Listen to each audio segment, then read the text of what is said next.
بسم اللہ الرحمن الرحیم۔ آج کی ویڈیو میں ہم کلاس داہم کے لیے پہلا سبق طہارت اور جسمانی صفائی پڑھیں گے، لیکن ویڈیو شروع کرنے سے پہلے آپ سے گزارش ہے کہ اگر آپ کو سلیبس سے متعلقہ اس طرح کی مزید ویڈیوز درکار ہیں تو ہمارے چینل لائٹ فار بلائنڈ کو سبسکرائب کر دیں اور ساتھ لگے بیل آئیکن کو بھی دبا دیں تاکہ باقاعدگی سے آپ کو ویڈیوز کا نوٹیفیکیشن مل سکے۔ تو آئیے شروع کرتے ہیں۔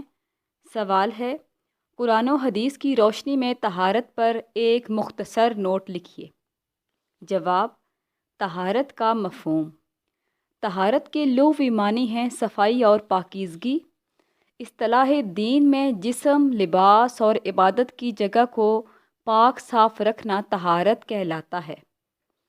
طہارت دو قسم کی ہوتی ہے، ایک جسمانی، دوسری روحانی۔ اسلام نے ہر دو طہارت پر زور دیا ہے، چنانچہ قرآن و حدیث میں طہارت کی بڑی اہمیت بیان کی گئی ہے۔ طہارت کی اہمیت قرآن کی روشنی میں۔ منصب رسالت پر فائز ہونے کے بعد نبی صلی اللہ علیہ وآلہ وسلم پر جو سب سے پہلے وحی نازل ہوئی، اس میں درس توحید کے بعد اولین ہدایت یہ ہے کہ طہارت کا کامل اہتمام کیجیے۔ وَثِيَابَكَ فَطَہِّرْ وَالرُّجْزَ فَاہْجُرْ۔ ترجمہ، اور اپنے کپڑوں کو پاک رکھو اور ناپاکی سے دور رہو۔ ایک اور مقام پر ارشاد ہوتا ہے، بے شک اللہ تعالیٰ ان کو محبوب رکھتا ہے جو خوب پاک صاف رہتے ہیں۔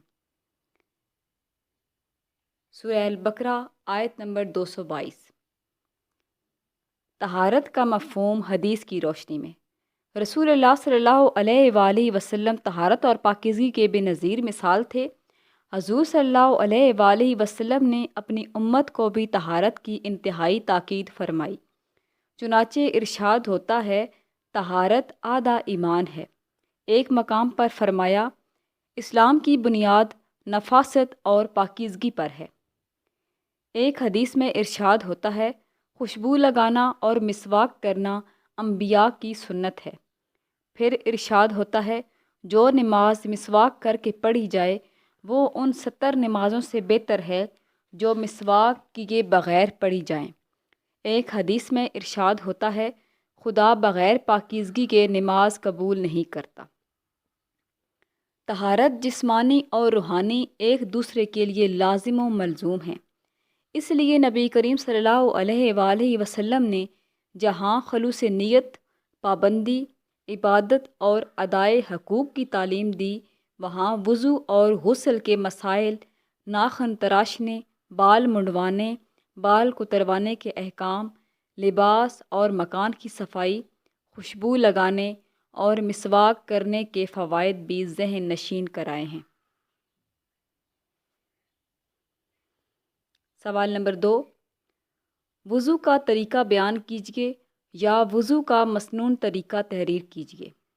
جواب، وضو کا مسنون طریقہ۔ وضو کرنے والا پہلے یہ نیت کرے کہ میں محض اللہ تعالیٰ کو خوش کرنے اور اس سے اپنے عمل کا صلہ پانے کے لیے وضو کرتا ہوں، پھر بسم اللہ الرحمن الرحیم کہہ کر وضو شروع کرے اور یہ دعا پڑھے، اللہم اغفر لی ذنبی ووسع لی فی داری وبارک لی فی رزقی۔ اے اللہ، میرے گناہوں کو بخش دے اور میری رہائش گاہ میں میرے لیے کشادگی پیدا فرما دے اور میری روزی میں برکت عطا فرما دے۔ وضو کے لیے پہلے داہنے ہاتھ میں پانی لے کر دونوں ہاتھوں کو گھٹنوں تک خوب اچھی طرح مل مل کر 3 بار دھوئے، پھر داہنے ہاتھ میں پانی لے کر 3 بار کلی کرے اور مسواک کرے، اور اگر کسی وقت مسواک نہ ہو تو شہادت کی انگلی اچھی طرح دانتوں پر مل کر دانت صاف کرے۔ اگر روزے سے نہ ہو تو 3 بار غرارہ بھی کرے، یعنی حلق تک پانی پہنچائے۔ کلی کرنے کے بعد 3 بار ناک میں اس طرح پانی ڈالے کہ پانی نتنوں کی جڑ تک پہنچ جائے اور بائیں ہاتھ سے ناک صاف کرے۔ ناک میں پانی ڈالنے کے لیے ہر بار نیا پانی لے، پھر دونوں ہاتھ ملا کر لب میں پانی لے کر 3 بار پورا چہرہ اس طرح دھوئے کہ بال برابر بھی کوئی جگہ